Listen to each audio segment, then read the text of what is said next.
Murrah బఫలో farming నుండి తెలుగులో కొన్ని వ్యాపార ఆలోచనలు ఇక్కడ ఉన్నాయి. 1. పాల ఉత్పత్తి మరియు విక్రయం. ముర్రా గేదెల పాల ఉత్పత్తి అధికంగా ఉంటుంది. కాబట్టి పాల ఉత్పత్తిని పెంచి స్థానిక మార్కెట్లో లేదా పట్టణాల్లో విక్రయించవచ్చు. ప్యాక్ చేసిన పాలను, పెరుగు, వెన్న, నెయ్యి వంటి పాల ఉత్పత్తులను తయారు చేసి అమ్మవచ్చు. ప్రత్యేకించి ఆర్గానిక్ పాలను ఉత్పత్తి చేసి వాటిని అధిక ధరకు అమ్మవచ్చు.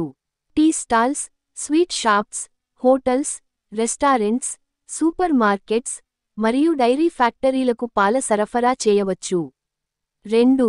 గేదెల పెంపకం మరియు విక్రయం. నాణ్యమైన ముర్రా గేదెలను పెంచి వాటిని ఇతర రైతులకు లేదా వ్యాపారులకు అమ్మవచ్చు. గర్భధారణ సమయంలో ప్రత్యేక శ్రద్ధ తీసుకుని అధిక పాల ఉత్పత్తినిచ్చే గేదెలను తయారు చేయవచ్చు. గేదెల సంతతిని పెంచి వాటిని విక్రయించవచ్చు. ప్రత్యేకించి అధిక పాల ఉత్పత్తినిచ్చే గేదెల విత్తనాలను, సీమెన్ విక్రయించవచ్చు. 3. ఎరువు ఉత్పత్తి మరియు విక్రయం.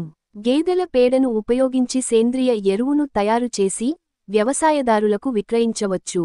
వర్మి కంపోస్ట్ తయారు చేసి అమ్మవచ్చు. ప్యాక్ చేసిన ఎరువును నర్సరీలు, తోటల పెంపకదారులు మరియు వ్యవసాయ దుకాణాలకు విక్రయించవచ్చు. 4. చర్మం మరియు ఎముకల విక్రయం. గేదె చర్మాన్ని తోలు పరిశ్రమకు విక్రయించవచ్చు. ఎముకలను ఎరువుగా లేదా ఇతర పరిశ్రమలకు విక్రయించవచ్చు. 5. పర్యాటక వ్యవసాయం. గేదెల ఫారంను పర్యాటక ప్రదేశంగా మార్చి ప్రజలకు గేదెల పెంపకం గురించి అవగాహన కల్పించవచ్చు. ఫారంను సందర్శించడానికి ఫీజు వసూలు చేయవచ్చు. ఫారం వద్ద పాల ఉత్పత్తులను విక్రయించవచ్చు. పిల్లలకు మరియు పెద్దలకు గేదెల గురించి తెలుసుకునేలా విద్యా కార్యక్రమాలు నిర్వహించవచ్చు. 6. గేదెల దాణా ఉత్పత్తి మరియు విక్రయం. గేదెలకు అవసరమైన నాణ్యమైన దాణాను తయారు చేసి రైతులకు విక్రయించవచ్చు. ప్రత్యేకించి ఆర్గానిక్ దాణాను తయారు చేసి వాటిని అధిక ధరకు అమ్మవచ్చు. 7. శిక్షణ మరియు కన్సల్టెన్సీ. ముర్రా గేదెల పెంపకం గురించి రైతులకు శిక్షణ ఇవ్వవచ్చు. గేదెల పెంపకం, పాల ఉత్పత్తి మరియు వ్యాపారం గురించి కన్సల్టెన్సీ సేవలను అందించవచ్చు. 8. ఆన్లైన్ విక్రయాలు.